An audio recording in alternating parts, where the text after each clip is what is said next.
ते लास्ट एक गजल दे और दो चार शेर सुना के बिंदिक हीला करी भी लैकर कदें कदें वो कदें कदें तो सुनाई शाम जी वह का दी सुनती रहोगे बिंदिक हीला करी भी लैकर कदें कदें बिंदिक हीला करी भी लैकर कदें कदें डुबदा रहोना तरी मिलाकर कदें कदें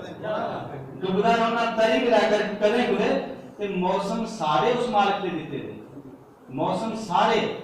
उस मालिक दे दिते दे भखी मिलाकर ठरी मिलाकर कदें कदें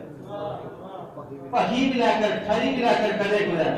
ते हर बारी क्या बोली पाना लाजम नहीं हर बारी क्या बोली पाना लाजम नहीं थोड़ा बहुता जरी मिलाकर कदें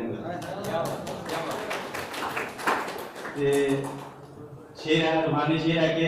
हर चीज़ की कीमत देना पौंदी है हर चीज़ की कीमत देना पौंदी है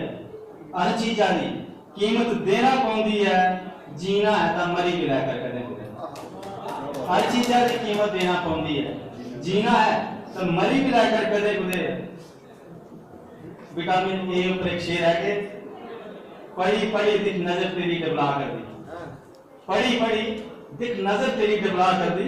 सब्जी कोई हरी मिलाकर करें बड़ी बड़ी दिख नजर तेरी डबला कर दी सब्जी कोई हरी मिलाकर करें मकता है कि होश दिलेरी तेरी पर चिंता आउंदी प्रेम से चिंता नहीं मेरे को कि होश दिलेरी तेरी पर चिंता आउंदी लोग बुरा है डरी मिलाकर करें सब्जी कोई हरी मिलाकर करें शुक्रिया।